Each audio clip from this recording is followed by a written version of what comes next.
Give you a quick background here. Sure feels nice to get out of the backyard. Been on the speaking circuit in and around Northwest Wisconsin for the last few months here, and this will be the last presentation before we transition into the planting season. To drive 2.5 hours to a different area is kind of refreshing, actually. I saw a corn planter in the field. I'm not going to see that back home for probably another 3 weeks, so I know I'm in a different world down in this part of the country. Again, my name's Joe Ailts. I am an independent agronomist from up in Northwest Wisconsin. Born, raised, and reside in the Richmond area, if you know a little bit about that territory. Graduated from River Falls with a degree in biotech, went on to get a master's degree in clinical nutrition, which has absolutely nothing to do with agronomy. Then worked for Pioneer Seed for about 8 years. A couple of years ago, transitioned out, decided to start my own gig as a crop agronomist. I don't sell product, 100% crop consultant. Keeps me unbiased. I think that's why guys enjoy bringing me back onto the farm, and I appreciate the fact that I don't have to rely on product sales to bring good information back to the farm. So when I'm not playing agronomist by day, I'm a hobby farmer by night and weekend, and our family runs a 3-acre regenerative pumpkin, sweet corn, and I like to grow soil too. So that's the third crop that we grow. Here's my 2 boys with a 160-pound jack-o'-lantern. We also grow competitive giant pumpkins on our property. And so it's fun to put some seeds in the ground, give them everything we can, and see what ends up at the end of the season. This jack-o'-lantern was brought to a competition. Giant jack-o'-lanterns have their own separate category in the world of growing big giant vegetables. And coincidentally, this was the 5th largest jack-o'-lantern grown in the world in the 22 season. So it's kind of a fun little thing. What I like to do is I like to use numbers. We're going for quantity over quality. So I plant a 1/4 acre of these things, put them in the ground, walk away, come back in September, and let the surprise figure out which one's going to be there. So it's not that I went out and babysat that thing. I just plant enough of them. Eventually, you're going to get a big one that sticks. So that's how we keep ourselves busy on our little hobby farm. But let's jump into some of the fun stuff that we want to talk about here today in the realm of soil health, measurement, and management. I'm often asked why I do what I do. Why do you like growing stuff, or why do you do agronomy? I like to say, well, born with a green thumb, a competitive spirit, and an insatiable thirst for knowledge. I like breaking stuff, and that's really what this hobby farm can do for us, is I can go out here and I can try to break rules, break things, break ideas, and if I get these things to stick, the hope is I can take it from a 3-acre hobby farm setting where I don't have to worry about feeding my kids because I ain't going to break the bank, and bring it onto a farm and try it out there and see what sticks and what can work. So part of what we've accomplished on the hobby farm is using a rye cover crop system in order to grow these pumpkins. And I can now tell you, after having done this for about 10 or 15 years, I could not grow pumpkins without this rye cover crop system. Last year, we had between 6 and 8 inches of precipitation from the time we planted until harvest. I don't think we had a drop of rain in the month of August. I'm not sure how dry you guys were here, but y'all know we had a dry season just about everywhere, right? And so once we got the pumpkins into the rye cover crop system, we don't have irrigation. We kind of put them on cruise control. And lo and behold, we had our best pumpkin crop harvest of any year that we've done this. And I asked myself, why? How is it that you can grow a record harvest, whether it's corn, soybeans, or pumpkins, on 6 inches of water? And I have to attribute it to the cover crop system. For whatever reason, we figured out a way to make this work, and now the system is paying us back because of everything that it's done for the soil, in the way it manages weeds, in the way that it helps prevent evaporation. Could go on for that for hours, but that's not why we're here. However, this is the inspiration for what I feel like I can bring onto the farm to help guys adopt some aspect of this. Okay, so we're going to jump right into some of the philosophy behind some of this stuff. I like to lay out, here's my general philosophy behind these soil health practices, and then I'm going to follow that up with a whole bunch of examples that I see in my day-to-day workings with farmers and how we're implementing this stuff. Why is it you guys farm? Now, let's take away the love of farming, because loving farming doesn't pay bills. But I would have to ask, I would have to guess that everybody here who's farming is doing it for this purpose right here. We got to feed a family. I don't think it's a bad thing. It's okay to say profitability is why we farm, with also recognizing that you love to do it. Okay, so we know we got to be profitable, right? That makes sense. But I would also argue that a second reason why we're doing this is to build organic matter. I think organic matter sits at the right hand of profitability when it comes to identifying what are the goals of successful farming. I don't think you can remove organic matter from this equation unless you were blessed with such wonderful dirt that you don't have to worry about this. Not everybody's got that option. Now, you guys got some really nice looking dark dirt here. Might take some of it home with me. But where I come from, it's an awful lot of sand. It's a lot of 1.5%, maybe some 2%. We'll find a low pocket that holds water most of the year that might touch 3.5, but you probably don't get to farm that most years. So organic matter becomes a really important part of our world, where I'm from, because it defines so much of the success of the crops. So I'm stepping up here with this overarching philosophy that organic matter, whether we recognize it or not, is absolutely one of the goals of farming. Building this number to maximize that opportunity simply because of what organic matter can do for crops. I'll just briefly run through a couple of definitions of it so everybody's on the same page, and that sets up the philosophy for everything else that this whole soil health stuff serves to achieve. So this particular definition comes from a book called Building Soils for Better Crops. It was published back in 2009. I think this is published by the Sustainable Agriculture Research, I can't remember what the E stands for, but the acronym is SARE, S-A-R-E. They put out some really great content on the science behind soil health and everything that goes along with it.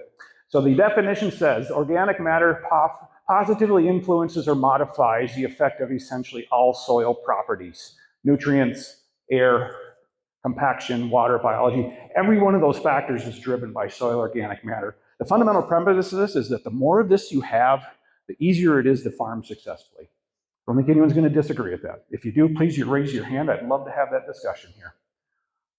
Going on with this definition, again, this is probably the most succinct, entertaining, and useful way to define this concept. Organic matter has been described as the living, the dead, and the very dead. Man, that makes it so clear, doesn't it? Living's pretty easy. That's the green stuff on top we're all trying to grow. The dead is pretty easy as well. That's last year's crop. And the very dead is what gives soil that nice dark color. That's humus. That's the stuff that hangs on to nutrients and does all these other wonderful things we just got describing on the periphery of this slide right here. So now that everybody's on the same page as what this organic matter stuff is, hopefully I've convinced you how important it is for growing crops. Let's talk about what we can do about that.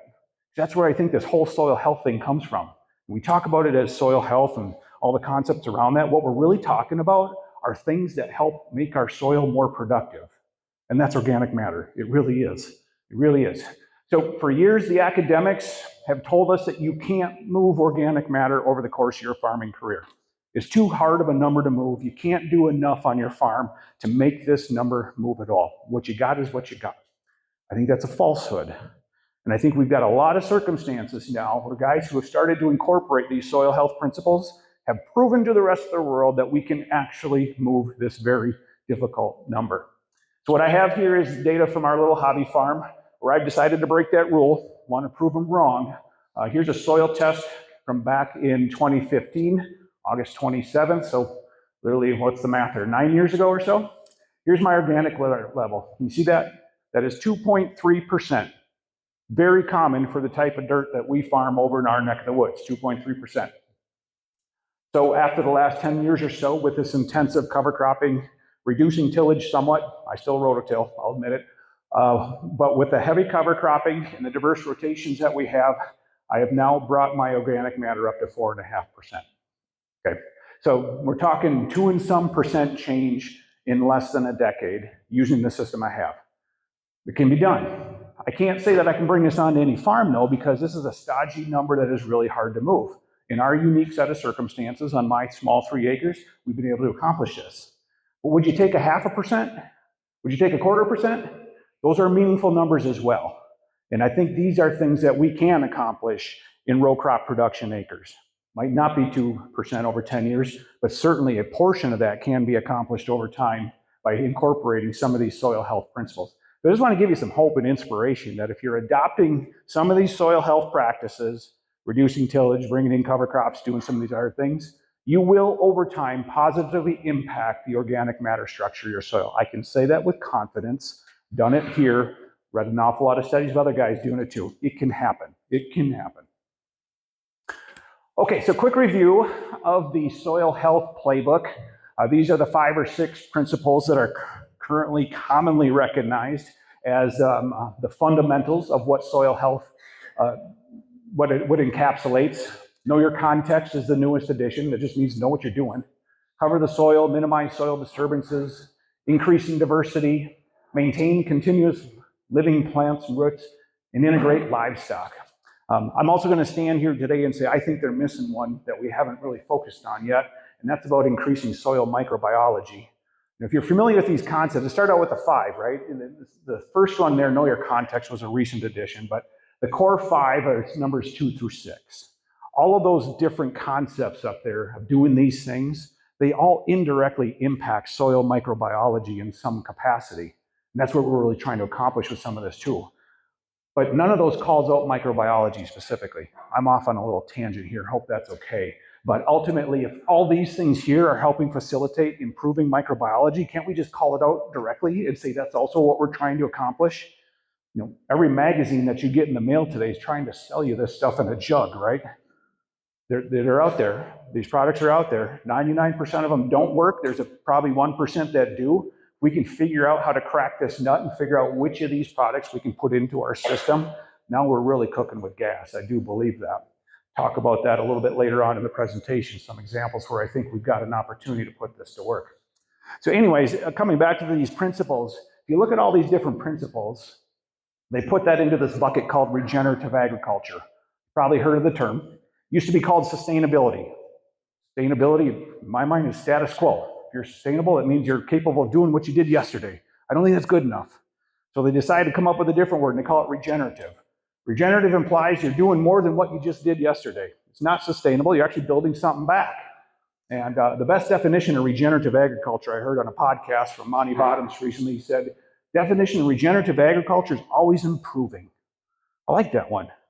Let that one sit in. So I don't care what name you put on this stuff. It's regenerative or sustainable. If you're always improving, especially your soil organic matter, move it in the right direction. But put a bow on this slide here before we move on. If you look at these things, regardless of the label you put on them, I believe it's always coming back to this. This is what these things are doing. They're helping build soil organic matter. And I believe at the end of the day, that is one of the key goals we should be trying to strive for with these types of practices.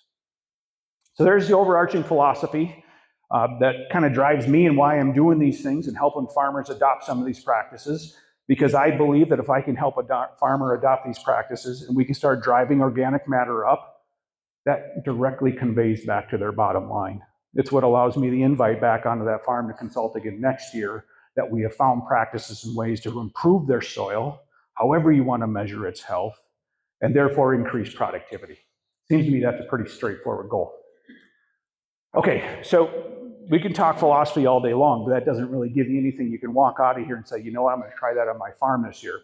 So anytime I stand up in front of an audience like this, my goal is to make sure that every one of you that walks out here goes, you know what, that might be something worth giving a try.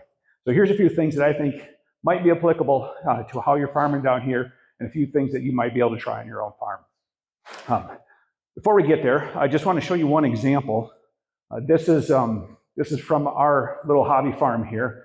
I mentioned that we grow sweet corn. And anyone that grows sweet corn knows that it is a race. If you are the sweet corn selling at a roadside stand, your goal is always to be the first guy with that first dozen of sweet corn out there. That's how you're going to make money at this gig, right? Because ain't nobody selling sweet corn in October. It just doesn't work that way. So our family grows a 68-day hybrid called Sweetness. It's the fastest bicolor I know of anyways, non-GMO bicolor. Our job is to get this in the ground as soon as possible and get that to the finish line as quickly as possible. So last year we set a record pace because of the heat units that we accumulated. We harvested our first batch of sweet corn in the 4th week of July. You might be laughing at me, your sweet corn growers out here, 4th week of July, we've been out there for a few weeks. Man, that's the world we live in back in Richmond, Wisconsin. Anyways, we harvest our sweet corn here in the last week in July. Historically, as a sweet corn grower, I've always just let the residue sit there, and then we'll worry about that next year. But then I started thinking, you know what, this is an incredible missed opportunity. As a guy drunk on the cover crop Kool-Aid, I should be doing something after this sweet corn harvest to continue building my soil health. So last year was the first year I decided, you know what, we're going to do something out here. I went to my garage. I went and found any seed I could find that was laying out there. And I put together a zoo mix. Inside that drill was a mix of oats, I had some radish, winter camelina, some leftover plot soybean bags, and sunflowers. You know what, I'm just going to punch this in and see what happens. Sounds interesting. So went out there first week of August. We punched in this ZooMix cover crop. Didn't have any water to get it started because of how dry it was, but miraculously, this stuff came to life. And I started watching this going, wow, this is really something cool going on out here. And as a result of that, I said, well, we got to figure out better ways to measure what's going on, because I see a lot of stuff going on here, but can we actually measure whether or not this is actually having an impact on our soil structure and all those other neat things that we think we can now start to measure? So what I'm going to play for you is a video of what they call an infiltration test. And this infiltration test is pretty simple if you've never seen one of these before. You take a metal ring with a known diameter, you tap it into the ground, and you just start pouring water in. And then you measure the amount of time it takes for that water to go from inside that metal ring to have disappeared into the soil profile. The faster that water leaves, the better your infiltration, the better your soil health. It's about as crude of a measurement as you can make, but it's really quite interesting. So I'm going to play this here. Every bottle of water represents 1 inch of rain. So I'm going to pour that first bottle of water in there. If I clicked forward, the timer would come back on, but we lose our video. But I'll talk you through it. So we're about 30 seconds in, and that first inch of rain has now just been gobbled up by the soil. Told you I like to break things. So we're going to add another bottle, and we're going to see how fast this soil can drink. Here we are with the second inch of rain. We're going to approach probably the 45 or 50 second mark, and this water is going to be pulled in. I would ask, as you're looking at that, what do you see in the water? What are some things that stand out to you? Anything? Bubbles, right? Why are there bubbles bubbling up as that water percolates into the soil? There's channels there, right? How'd the channels get there? Hopefully worms, lots of them, and roots. So there's a kind of a pan view of that ZooMix. You can see the radish canopy really dominating there. Since that soil drank that water so fast, I'm like, okay, let's continue to break this. So I'm going to top that baby up again. I assume at the end, when this thing empties out, there was probably more than total of 6 inches of water added to this ring. And the video is going to end before it drinks all that water, but I'm going to say in less than 2 minutes and 45 seconds, that soil had drank all 6 inches of that water. I got it all. Okay. I can't necessarily attribute that ZooMix to the reason why that soil drank all that water so fast, but I will attribute to the fact of how intensively we've been managing the soil from a cover crop perspective to allow for that stuff to happen. Okay, so that's me getting drunk on more Kool-Aid and seeing how well the system can take in something like that. I'm a believer. You see these things happen, you go, wow, that is incredible. I cannot replicate this outside of this system right here. If I were to take that to the tilled, not cover cropped field that is directly across my road, I would still be standing there waiting for that water to infiltrate. I'm not saying that's a bad practice over there across the road. I'm saying I can't replicate this outside these types of systems. So it means it works. These things are doing things to the soil that make the soil function better. And while you might not be able to do this exactly on your own farm, you can do things that get closer to that. Again, I truly believe that. Okay, so the first thing that we're going to talk about here is, can we use the Sahaney soil health test to optimize nitrogen sidedress rates? When I was talking to Holly and Alec about what I wanted to talk about at this presentation, it occurred to me that there's a whole bunch of different tools we have out there for measuring different aspects of things, soil tests and tissue tests and cover crop biomass tests. So what I wanted to do is share my experience of dabbling with all these unique tools out there to determine whether or not they have some value on the farm. Now, anyone pull a Haney test by show of hands? Anyone do a Haney test here? Got a couple out there? Okay. So the Haney test is an interesting one because it comes with a fair amount of controversy. And we'll talk about that controversy in just a second. In the meantime, I'll let you know that the state of Wisconsin put together an incredible grant funding program called the Nitrogen Optimization Pilot Plot. And this grant program was, hey, farmers and agronomists, if you can come up with a neat way to experiment with nitrogen studying, we'll just throw a bunch of money at you. That was really the guardrails they gave us. So I'm like, okay, this is interesting. I want to see if this Haney test can actually do something for us in terms of nitrogen management. Because I dabbled with it here in a couple of years past, and lo and behold, we submitted the grant request, and sure enough, the state said, go for it. We'll give you some money, you go out there and you figure out whether or not this Haney test can show you something interesting. So that's what we did. In this particular research study, the University of Wisconsin is pretty rigorous in what they say you have to do in regards to how you structure the study. So you can do whatever you want, study whatever you want, but you kind of got to follow our rules on how you research this stuff. And so they were insistent that we had to have this randomized block of different nitrogen rates out there, which included a zero rate. And so I will give free winning lottery tickets to anybody who can identify where the zero rate is in this nitrogen patch. Wait here just a second, because I know it's hard to find. Anyways, there's a lot to learn from these zero N rates. If you haven't done one of these on your farm, yeah, you're going to give up a little bit of yield, but not as much as you think. These things are cool. And then when you go out there and measure stuff in there, it's going to blow your mind what is actually there that you don't think is there. Okay, so here's the thought process behind this whole Haney test thing. Anyone here that's growing corn recognizes the simplicity of this graph. You're going to go out and put a bunch of nitrogen on your corn, probably late April, early May. You're going to come back at side dress somewhere in the month of June. You're going to add another dose to top that baby up, and then it just continues to slide all the way into harvest, right?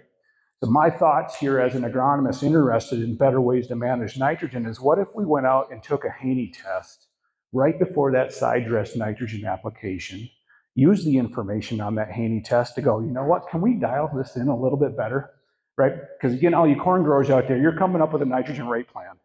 In our neck of the world, 180 bushels is a pretty good yield. So we're going to start our season, our fertility plan, by saying that we're going to try to grow 180 bushel corn. We're going to do it at a 0.9 NUE because that's what the state of Wisconsin says is applicable. So you take 180, you multiply that by 0.9, you get 162 units of nitrogen. We're going to take off a 30-pound soybean credit, and we're left with about 130, 140 pounds of applied nitrogen to achieve that 180 bushel goal. That's the plan. That plan gets put together sometime March, April, and that's what you stick with all the way through the growing season. How many people come back and revisit that? In my world, the answer is about 0. So I thought, what an opportunity for us to come out before that side dress bar goes out, take this test, and see if there's a room to wiggle that a little bit. We don't have to stick to that plan, especially if Mother Nature throws us a curveball, like shutting the water off and preventing all the mineralization of nitrogen in the soil profile.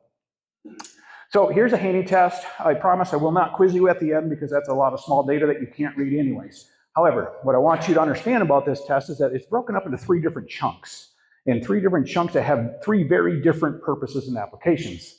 The first one of these is the most controversial aspect of this. If you've heard Haney, you probably know there's some degree of controversy about it. The reason Haney is controversial is because they extract the nutrients in a way that most other soil labs don't. They use an extraction method called H3A, won't bother you with the details, but it's just not the way other labs do it, and that's why it's controversial. So the University of Wisconsin has not put this test through their calibration where they correlate these data values to yield to give other people the confidence and their blessing that this test can measure soil parameters the way other labs do. That's the controversial part of Haney. We're not going to talk about that today because that's irrelevant to studying nitrogen. The second part of the Haney test is the soil health measures. These are pretty neat, actually. This could be a presentation all in of itself. They measure things like soil respiration and carbon to nitrogen ratios and water extractable organic carbon, all stuff that is relevant to measuring soil health. Again, different presentation, different discussion. Save that for another day. The third part of the Haney test that is relevant for what we're talking about here today is what I call 3-way nitrogen. Okay, so Haney test will measure nitrate, just like any other test will. It measures ammonium, just like any other soil test will. And they also measure a third parameter called water extractable organic nitrogen, WEON for short. Big long name, very simple concept. This is a form of nitrogen that is plant available, but is not measured on other soil tests. So it's a little bit more encompassing. Somewhat controversial. Some people disagree that this is a relevant measure, but it's also a very small piece of the total nitrogen picture. We're measuring nitrogen 3 ways. The vast majority of that nitrogen is nitrate. A little bit less is ammonium, and even less yet is this WEON measure. But you take these 3 things and you add them together, you've got a pretty complete picture of what soil nitrogen is at that time of testing. So that was the thought process here. You take this test prior to side dress, you get the results back before you pull the bar out in the field, you do some calculations, and you go, can we use this information to actually pull that back, save a few nickels on nitrogen, keep the water a little bit cleaner, but still maximize yield potential? We've got some signals that that is indeed the case. So I'll get to that data. Before I get there, however, here's the layout of these plots. I told you they required these block randomized trials. This is a nightmare to do, by the way. If an agronomist ever comes and asks you to do a nitrogen rate trial with grant money, think carefully before you say yes. Because we got to figure out a way to variable rate apply nitrogen across all these blocks in a randomized fashion. It's not easy, folks. But we powered our way through it. Here are the yield response curves from the 3 test sites that we had this research performed at. I'm going to ask you to disregard the yellow line because we could not find the breaking point where applied nitrogen gave us the curve that levels off. So disregard the yellow. Let's pay attention to the blue and the red lines on that graph. And so what you can see here is that there is a certain point where both the blue and red curves, they start to level off. You climb, climb, climb, then you level off, and then you just kind of goes, a little bit up and down after that. That's a really important inflection point for these nitrogen rate studies. Because where this curve starts to flatten off, and I've got that marked with these black hash marks right here, this is the point where additional nitrogen does not get you any additional yield. So as a smart, economical, profit-driven farmer, you're thinking, hey, we don't need to apply more nitrogen than where these lines are because we're wasting money. It's more fertilizer out there and no more bushels back in the tank. That's a really important point to know. So what you want you to do is draw a line from here down to here, and that represents the rate of nitrogen applied where you did not see an additional yield response. Would anyone disagree that that number in your head right now is anything other than, let's call it 80, right? That's about it. Think about that for a second. We're trying to grow almost 200 bushel corn, 185, 190 bushel corn, and the maximum point where there was no additional yield response was 80 some applied pounds. I'll let that simmer for a moment. That 80 pounds is definitely not the number that I gave you as I was briefly describing a nitrogen plan, where we're talking 130, 140 pounds of applied to achieve that same yield goal. Okay. Before I click away from the slide and show you the Haney's results, I also want to draw attention to the zero rate. And when I say zero rate, I mean zero rate. This wasn't 0 plus a bunch of turkey manure. This was 0 applied pounds of nitrogen. Now, one qualifier here. Guy puts P and K down through strip till. Preferred product is DAP. Had 50 pounds of DAP. So what's 50 pounds of DAP give you for nitrogen? 9 units, right? That's the math on that. Gets 9 units. So technically speaking, my zero rate is 9 units. Will you allow me that? Thank you. So 9 units of nitrogen. And look what it gets you for yield numbers. These are weighed. So you know, if an uncalibrated combine monitor, this is a weigh wagon that's been calibrated. In all 3 circumstances, the zero rate gave us 123, 131, and 142 bushels of corn. Okay, that's pretty darn good. There is more nitrogen in the soil than we take credit for. I will take that to my grave.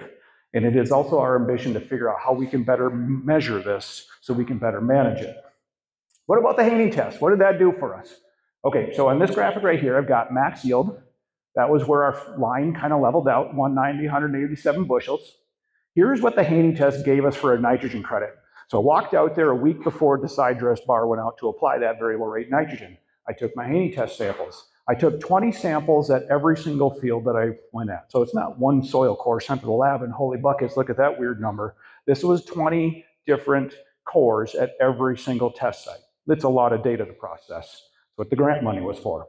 All right, so we came back with 109 units of nitrogen credited, as well as 99 units in this location.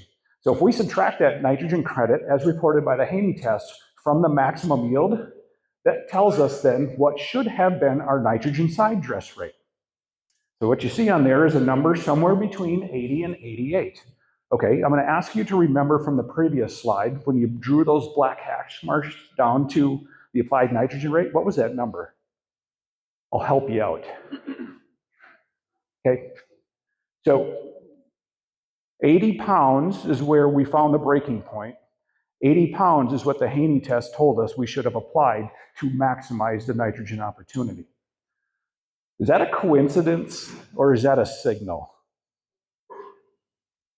I don't know. I don't have the answer for you. But what I do know is that they asked us to do this grant work for 2 seasons. So we'll get to try again next year. I'm intrigued. I'm not saying I got a silver bullet for you, but I do have a signal that wants me to go back out there and do that again, because I think that's a pretty unique coincidence. In addition to the Haney test that I did for this particular grant study, I did 45 additional Haney tests on a whole bunch of different types of acres for farmers. This is outside the grant. This is just interested farmers with a producer-led watershed group similar to you folks here saying, hey, let's do some of these on our fields and see what happens. So all these tests here that you see are nitrogen values in the top 6 inches of the soil taken right before side dress. Okay. What I've highlighted here are the 2 highest values that I measured doing these Haney tests before side dress last year in Wisconsin. So now I have a question for you, a little thought experiment, if you will. If I were to walk onto your farm with a soil test report that said you've got 239 pounds of nitrogen in the top 6 inches of your soil the day you decide to pull your side dress bar out, what are you doing? Cut back. Thank you for saying that. Thank you. Because when I've given this presentation elsewhere, these guys are saying, oh, I'm pulling the side dress bar out. No judgment. You do what you got to do. It's just, it helps to be informed. Cut back is the exact answer I would have given as well, because 239 units of nitrogen in the top 6 inches profile is an awful lot of nitrogen. More than enough to feed a 250 or 60 bushel crop. Okay, that's a lot of nitrogen out there. Now, when I'm looking at these tests, I'm also trying to ground truth them in my mind, because when you go and you measure stuff and you see a result, and you go, wow, that's incredible. It's always good to reference that back to the scenario that you were in to say, does that actually make sense? And so, give just a second of thought to say, okay, where would you expect results like this to show up? Certainly in locations where someone put way too much nitrogen out up front, possibly. But here, interestingly, both of these locations were turkey litter, manure, put out this spring before. So that's what I've noticed about the Haney test. This test is really, really good at detecting historical manure. And it just makes sense. The links make sense here because we know manure has these magical properties where it can provide crop nutrition, and it just does stuff, right? Everyone can agree that manure does something to crops that are really incredible. I think Haney's given us a signal here as well. There's a lot of mineralization and nitrogen going on there. Another unique artifact of this entire study, you can see my average number here, 119 pounds of nitrogen across all these different sites. That's a lot of nitrogen sitting in the top 6 inches coming into side dress. And so what happened to create this very high average? Well, I mentioned to you, we had 6 to 8 inches of rain between planting and harvest last year. So coming into side dress application, it was bone dry. And when it's bone dry, the microbes stop mineralizing. When the microbes stop mineralizing and you don't have the leaching pulling through the profile, it means there's a lot of nitrogen left there. It's fantastic, wonderful. In fact, it's got me thinking, do we need a little bit of drought every year to produce a corn crop? Because it sure seemed to work pretty well in our neck of the woods. Despite this lack of water, our averages were some of the highest we've ever had. It is stunning how well this corn crop did. You take away the disease, because there wasn't all the mold and the mildew and all the humidity and such, and you slow down the loss of nitrogen because you don't have that flushing through the profile. Holy buckets, there's a lot of groceries here for these plants to eat. Anyways, back on task here. This number, hard to see, that is shaded in pink. That is the lowest measure I made with the Haney test last summer prior to side dress. Want to take a guess what type of field conditions that was in? If I told you irrigated sand, would you nod your head and go, huh, yeah, that was irrigated sand. Exactly what we would expect. Lots of water flushing through a profile that can't hang on to nitrogen. You don't expect to find as much nitrogen out there. 50 units is still a fair amount, but not nearly as much as these other environments. So anyway, I think there's something to the Haney test. I think there seems to be a signal there. We're going to go back and study again next year. We're going to try to determine whether or not this thing actually has utility in helping us hone in side dress rates. All right, switching gears to the next one. Get this question all the time. Does cover crops pay? Are cover crops giving you something back that allow you to be more profitable in the long run? And so what I got here is a whole bunch of data from a site that's not too far from our home. It's called the Horse Creek Watershed. It's a group of farmers that are interested in preserving a really important water body around home. These guys partnered up with the local county organization, Land and Soil Office, and they've done a 10-year study on this where they have looked at a bunch of different iterations of tillage by cover crop. And over the 10 years of studying they've done out there, what they have concluded, I'm going to run straight to the punchline because it's not obvious on the screen. After 10 years of study, the cover crop rye in no-till treatment has been parity with the full tillage, no cover crop treatment. Well, that's kind of boring. We need this stuff to make us money. But I'm going to say, hang on just a second. The fact that it's parity from a yield perspective, that's not horrible. We'd like it to be better, but it's not horrible. What is it from an ROI perspective, though? Okay? What are you saving by not going out there and doing the tillage pass and all the heavy iron and the machinery that goes along with that? I'm okay with these results suggesting that there's parity in yield. I think there are rewards to be gained over time, but in the meantime, this right here is one of the best controlled studies we got in our neck of the woods that compares the differences between cover crops and tillage systems. And I'm really intrigued by this data. The other thing about this study, I don't have this on here right now, that's super intriguing. They go out there and they do worm counts. They will take a cubic foot of soil from every one of these treatments, break it down, and literally count the worms in every single one of them. What was stunning to me when they presented this data here a couple of weeks ago is that in the full tillage, no cover crop treatment, they found 2 worms per cubic foot of soil. 2. In the rye cover crop, no tillage cube, they found 24. That's a big difference. That's a 10x, greater than a 10x difference in number of worms out there. I believe worms are some of the greatest indicators of soil health that we have. Pretty darn remarkable to see that type of data pop out of that.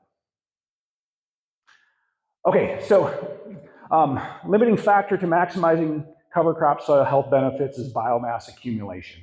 One of the things that we always run into as a challenge is, can we get these cover crops established early enough to do something for us? How do we fix that? Because you can't change time, right? None of us has a time stretcher. We can't pause it. We can't make these things work different. So we have to think differently about how we establish cover crops to maximize their biomass, under the assumption that more biomass leads to greater benefits. I do believe that. We talked about soil health as our organic matter as a key thing that we're trying to achieve. The key to getting there is biomass. It's truly about the biomass. I'm gonna push pause on this for a second, draw your attention to that little plexiglass container thing I have there. If you get a chance, walk by that later. So a couple of weeks ago, I decided I was just gonna grab some cover crops that were hanging out in my garage, filled that thing up. I planted that about 2 weeks ago. And so it sat inside of a greenhouse, nice and toasty warm for a couple of weeks. And the key takeaway that you're gonna see in that box is that you've got, what, maybe 6 inches of above ground biomass of some rye crop in there. But if you look closely, you're gonna see, oh, can I get the, oh yeah, look at that. Okay, so the root tip of that rye plant that's on the very right is just about ready to crawl out of the bottom of that thing. That's important, because as you're planting cover crop rye, let's say it's following a soybean harvest in the middle of October, it gets cold, and by, oh, I'm in advanced slide. You see that biomass come up in the spring and you got like this much out, you go, was that worth my time? Was it worth my monetary investment? There isn't much going out there. Why am I even doing this? I think the answers are in the roots. There is so much going on in that root system there that justifies the effort. So if you get discouraged by the fact that your cover crop just doesn't look like much out there, I want to reassure you that everything going on down here is definitely making it worth your investment. So have a look at that. I think it's a really interesting visual for us to put a little bit more oomph behind the value of these cover crops. Okay, so 2 strategies for buying cover crop biomass time. How can we break this system somewhat to get us more time to put these cover crops in? And the first thing I'm going to talk about is how we think about soybean relative maturity. I think we can break some rules here in order to buy us more biomass time. So this is an example from Barron County, Wisconsin, where we talked a guy into planting an 04 maturity soybean. You blink and they're done, right? That's a fast moving soybean. So this guy went out in the first week of May last year, planted these 04 soybeans, and by September 21st had this harvested and replanted to rye. That's early for us. That is really, really early for us. Most beans in our neighborhood don't come off till middle or the end of October, depending on what Mother Nature's feeling like that year.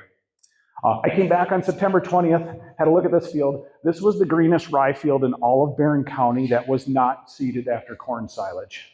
Nobody else could get this type of rye following soybean harvest because of that. So I want to share with you some data about this concept of early relative maturity soybeans. And then we'll round out with talking about snap beans. Okay, so you've probably heard the studies before, U of M, UW, Wisconsin. They always talk about these early planted soybeans. They yield you more, right? If you can get the soybeans in right away, you are winning the soybean game. I don't disagree with that. Studied the data on this for years, and there's no question. This is an irrefutable argument. Again, something you'll take to the grave. So, I told you I worked for Pioneer for 8 years. The neat thing about working for Pioneer is that nobody can match their plot system. You know, they got lots and lots and lots of plots out there. They're more interested in looking at variety performance. I'm more interested in looking at aggregate data to extract more trends from that data that are useful in other ways. So Even being gone from Pioneer, I still get access to their data. So what I'm going to show you here is the culmination of 6 years of Pioneer plot data that extends from St. Cloud, Minnesota, all the way east across northern Wisconsin to Green Bay, Wisconsin, and all points north. So it's a lot of plot data points. In fact, 6,301 of them, again, over the course of 6 years. So I took this entire data set and I plotted yield on the vertical axis by week of planting on the horizontal axis. So A4 here represents the 4th week in April. This is the 1st week in May, 2nd week in May, on and on down through the calendar. So what you can see there is a pretty straightforward and obvious decline in yield as planting date gets further out on the calendar. Nothing groundbreaking here. This just corroborates everything that the universities have been telling us about the value of planting soybeans early. And so we can actually measure that potential loss by delaying soybean planting. And that number lines up pretty darn well with what the universities have told us. For every day in May that you delay soybean planting, you're giving up roughly a half a bushel of yield. So we've got compelling reasons to get these beans in the ground as early as we possibly can, because that's where our maximum yield potential is, okay? You guys maybe already know that. You're like, hey, preaching to the choir here, we get our beans in the ground early. Okay, we're all good. So as long as everybody's on board with that, let's now put a little bit of a twist to this early soybean planting thing. Because I would bet if I were to ask you to show hands, and I'm not gonna do this, but I'm gonna ask you, which beans do you always plant first? Probably gonna tell me your longest maturity beans, okay? Won't fault you for that. It's the logic everybody's been working with. But what if I told you that the longest maturity beans are not necessarily the highest yielding beans? That's what my data has shown. It's what Beck's PFR data is starting to show. It's what precision planting data out of their research facility is also starting to show. So I'm going to put a graphic on the screen here. This one's a little bit confusing. I need to talk you through this. The key takeaway, I'm going to give you the punchline right out of the gate, and then I'll talk you through how we get there. The punchline is early planted beans of the earliest relative maturity have been showing the highest yield potential. Crazy. Boo me off the stage if you must. I'm still going to show you the data. In fact, if you are waiting to, or if you're delayed in planting all the way into the 1st week of June, it happens up in our neighborhood. If you're not getting out to put your beans in the ground the 1st week of June, what bag of beans are you going for? Again, in the absence of context, you're probably saying, well, we got to plant these short beans because we've lost part of our season. Nope, that's not what the data says. The data says that if we don't get out into the field until June with our soybeans, you grab the longest maturity soybean in the shed. Breaks the rules. That's not the way we do it with corn. Why are soybeans such troubling children? Why do they got to break the rules a different way? Don't know yet. Try to answer that question, but let's get back to explaining this situation right here.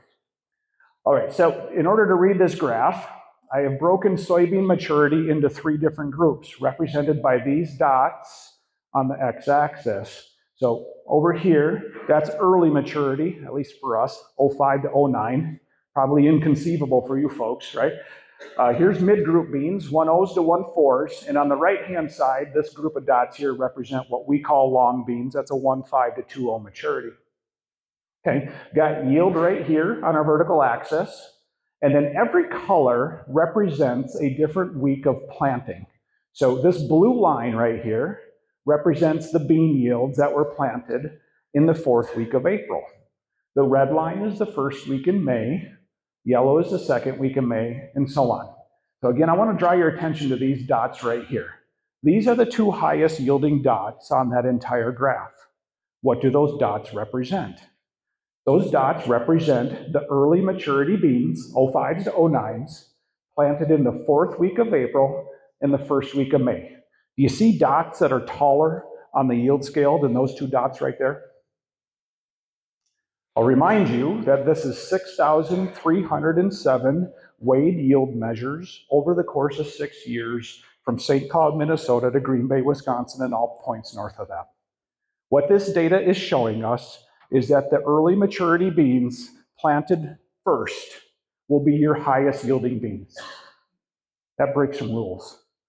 That's hard to wrap our heads around because that breaks all the convention. But if this data is true, let's think about the positive implications of this. Hold on for 1 second. Just to give you a rule of thumb. For every 0.1 day in relative maturity, roughly 1 day of harvest, okay? So let's work through a quick thought experiment.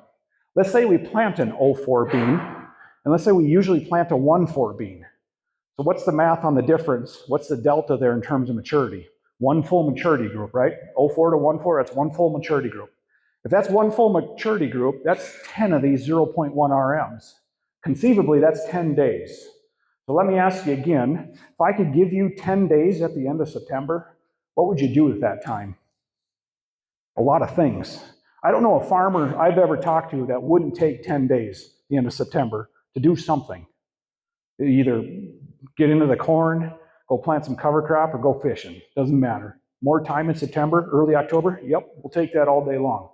Okay, so that's where I'm headed with this. In terms of maximizing biomass opportunity, how can we cheat the system a little bit in order to capture that? Well, what I'm telling you here today is give some thought as to whether or not planting an early RM soybean might be part of the ticket.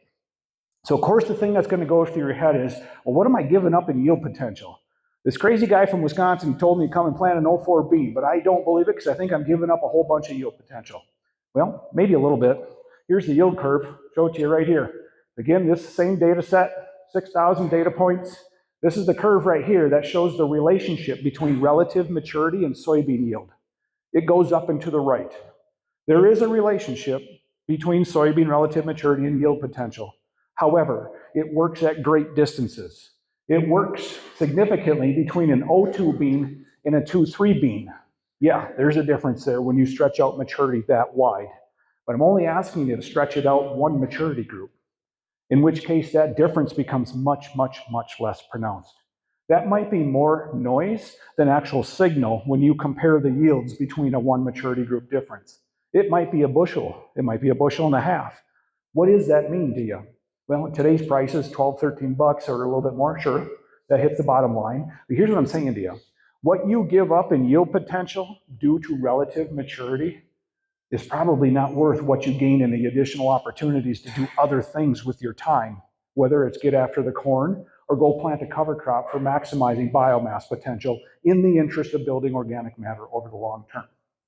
That's the argument I'm trying to make for you here today. Okay, I think I've said enough on that one.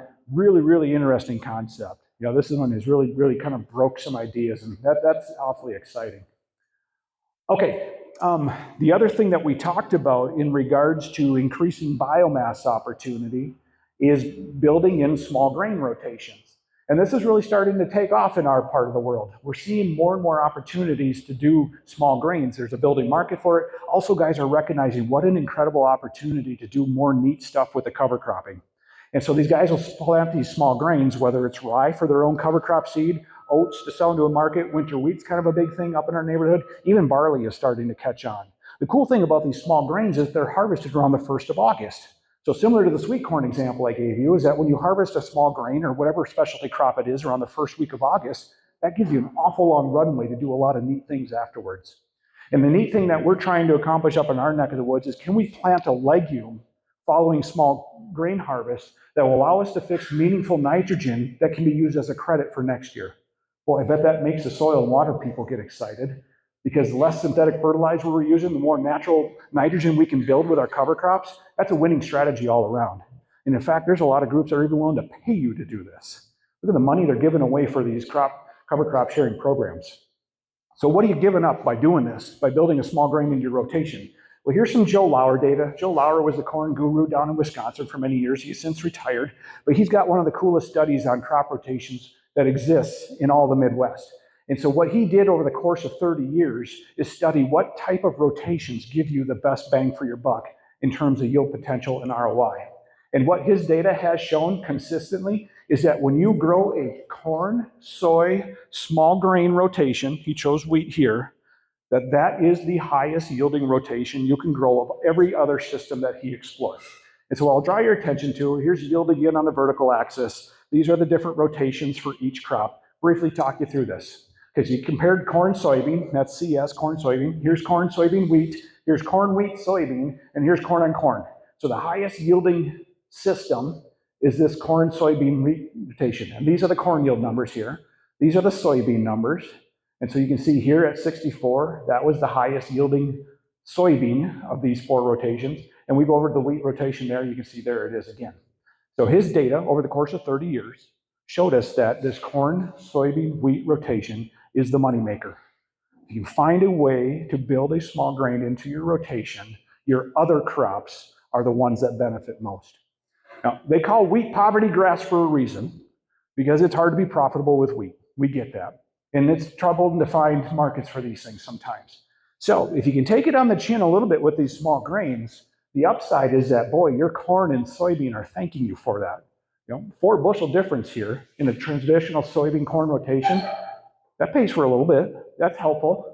And here we got, what's that, probably 16 bushel difference in the corn rotation. Again, this is 30 years of data. No small potatoes here. This isn't a one-off system. Pretty compelling information that building a small grain in the rotation can actually help the entire system over time. Why is that? Well, you break these rotational cycles. It helps out with disease. We also know that these small grains do an incredible job at building soil health. They colonize mycorrhiza, they put exudates into the ground, they give you this opportunity to do these neat things with cover crops. There's just so darn many great reasons to put a small grain in the rotation because it allows you some freedom to do some really neat stuff. Okay, next up, that is a radish. Cover crop biomass testing, that's right. Okay, that's what I got that there for. We now have the ability to go out and measure certain aspects of these soil health practices, notably cover crops, to determine what else are they doing for us, right? I told you at the beginning of this presentation that it's really hard to detect changes in organic matter over time. It can take upwards of 10 years before you see meaningful movement there. What can we do in the meantime? What can we measure in the meantime to give us some degree of confidence that these things are making a difference in other ways? So the cover crop biomass test is one of these tools that I've used to help do that for us. No quiz at the end, I promise. There's a lot of data on the screen. The takeaway here is that if you're doing something with cover crops, perhaps 10 minutes, thank you. If you're growing rye or if you're growing one of these unique blends following a specialty crop, there's always this lingering question of what's the value here? What is the value that's been captured in this cover crop that might give back to my crop in the future? These cover crop biomass tests can help us get to that point. The one thing that is neat about these is that they will give you this measure of percent nitrogen at the very top there, see if I can track it. So they tell you what percent nitrogen is in that cover crop biomass, and then they give you a translation to how many pounds per acre is in that cover crop biomass as well. So the thought process here is, if we're going to try to get a legume established following small grain or sweet corn harvest, how do we know if that legume produces enough nitrogen to give us something we can take credit for in the following year's corn rotation? And so this is the way we do this with this particular test. Now, it's not as simple, unfortunately, as saying, oh my goodness, there's 53 pounds of nitrogen there for next year. Not quite that simple. We got to run it through some calculators and do some data crunching, but at least we have something to work with, okay? And so that's really the goal there with this cover crop biomass test is, okay, now we've got a tool where we can more confidently credit the value of these things to our operations. Moving on to the next concept. In those soil health principles, I talked to you about this concept of adding microbiology as a focal point. Whole bunch of biological products in the catalogs nowadays. Which ones of those work, which ones don't? I personally am throwing my money into the mycorrhizal fungi camp. And if you haven't heard of mycorrhizal fungi, I'll give you a quick brief overview. These are beneficial fungal microbes that colonize our crops. They work with our plant roots to help bring water and nutrients and plant protection into the system.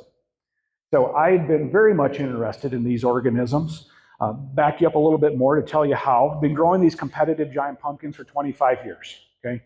And these giant pumpkins, really quite incredible. This guy right here, actually, he's not too far from here. The world record holder, his name's Travis Geiger, he's from Anoka.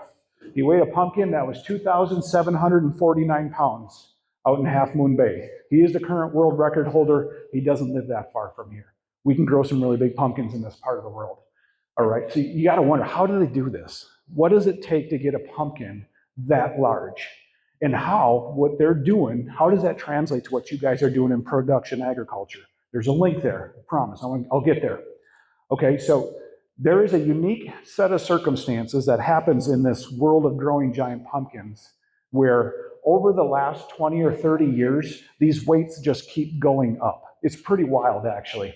If you go back to the 2000 and 2000 era here, these are giant pumpkin weights over time, by the way. So let's go to 2005. The world's largest pumpkin in 2005 was just over 1,000 pounds. Okay, the guy from Anoka weighed in at 27 and change. So there's nowhere else in the crop world, the plant world, where we have seen such large production gains in a year-over-year basis in such a short time frame. This curve keeps going up and to the right at an alarming pace in a good way. We are set to break the 3,000-pound barrier in the next 2 growing seasons. How is it that these crazy giant pumpkin growers can keep pushing their yield numbers up that fast? As corn growers and soybean growers, would you like to see your yield gains go up that fast? It would flood the market with grain and you wouldn't get paid anything for it anyways. What's the matter, right? But what if you figured out the secret before everybody else did? What if you figured out how to get these types of production grains before your neighbors did? That's the game that we're trying to play. Anyways, back to the story of mycorrhizal fungi. An interesting thing happened around the 2005 time frame, and that is a couple guys got interested in mycorrhizal fungi. And so what they did is they took this mycorrhizal fungi, you can buy it in a bag off the shelf, comes as a powder, you can apply it to the root systems, and when this mycorrhizal fungi colonizes the root systems, holy buckets, do the plants respond to it. And it makes sense. That's what this stuff does. In our heavily tilled soils, we've depleted the natural stores of mycorrhiza out there. They need to be undisturbed to proliferate. So when you pull a tillage tool or a rototiller through the garden, you disrupt their network, the populations drop. Well, it makes sense. And if we're going to keep doing that, should we just put some back into the system? Yep, and it works. That's why we are now looking at nearly breaking the 3,000-pound barrier 20 years later. It's incredible. You can't find numbers like this anywhere else in the plant world. What causes that? Well, we think it's a mycorrhizal fungi effect. So I decided to try to go and test this in the crop production world. I consult for the nation's largest horseradish farm. It's in Eau Claire, Wisconsin. They grow 900 acres of horseradish. There are only 3,000 acres grown in the entire US, so they got a third of all those acres. Horseradish is a unique animal. Horseradish is a brassica. Brassicas, by nature of how they were designed, do not create relationships with mycorrhizal fungi, just the way the system was built. Horseradish is also an 18-month crop, so it's in the ground for 2 crop cycles. When you grow horseradish for 18 months and it doesn't colonize mycorrhizal fungi, and you come back and plant corn into that horseradish field, the corn looks like crap. So I was invited to come out to this farm because they couldn't figure out why their corn looked like crap following horseradish. So we ran a bunch of tests out there, and it occurred to me that because of this unique circumstance where brassicas don't play nice with mycorrhizal fungi, maybe they were experiencing some sort of form of fallow syndrome. Familiar with fallow syndrome? Corn comes up, it looks like purple. Everyone says, oh, you got a phosphorus deficiency. Let's go put a bunch of phosphorus out there. No, it's not what it is. 5 minutes, thank you. What we have is a mycorrhizal deficiency. Mycorrhiza are responsible for creating relationships with plant roots that bring phosphorus into the system, especially early on in the season. And so with this thought process out here, we thought, you know what, let's go put some mycorrhizal fungi as a seed treatment on the corn and see if we can't jump over this fallow syndrome type response. And so that's exactly what we did. We found 40 acres inside of a 155-acre field that was following horseradish. I treated it with a mycorrhizal dry seed box treatment. At the end of the season, we came back out, we harvested, took it to yield. There was a 17 bushel difference in the mycorrhizal treated corn versus the non-treated corn. That was across 40 acres in a 155-acre field. Okay, kind of a big deal. So I'll show you the yield maps real quick. This yellow box, here's the 40 acres that were treated. Here's the yield map as a result of that. There was a soil type difference that came along here, so I took that out of this calculation. What we ended up doing is comparing this zone right here with this zone right here. I mean, that's pretty straightforward on that yield map, that there's obviously something going on in that yellow box that's not going on elsewhere in that field. What you can't see here are the actual yield numbers based on the combine monitor. But that wasn't good enough for me. I wanted to make sure that wasn't an anomaly. So we ran another test. Here's another tool that we have in the toolbox to measure soil health. This is called a PLFA. I don't know what that acronym stands for, but there's a bunch of scientific jargon that's irrelevant to the discussion.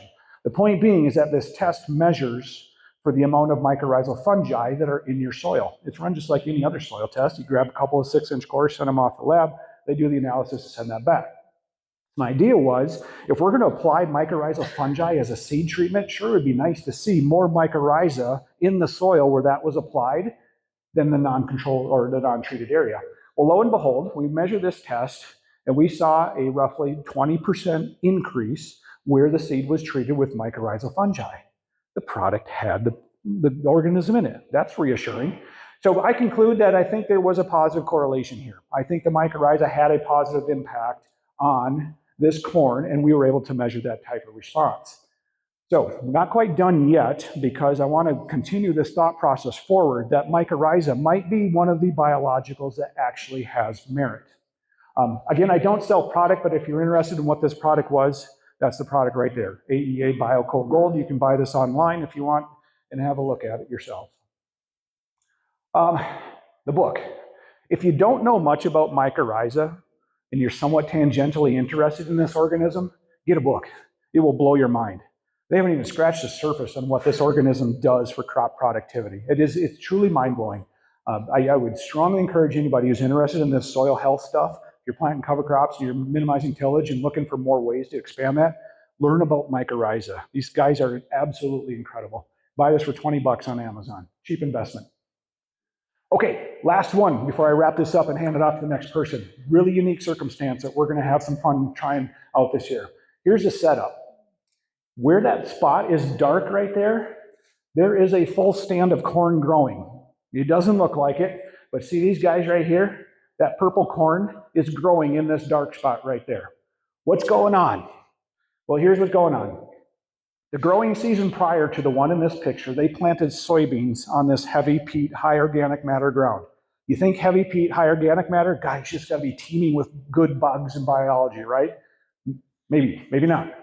So here's what happened during the growing season.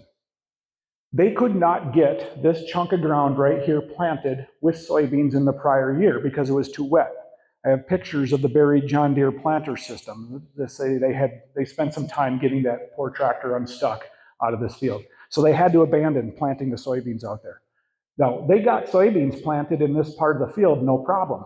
Harvested the soybeans, everything was fine. But keep in mind, this part of the field did not get planted in the prior growing season.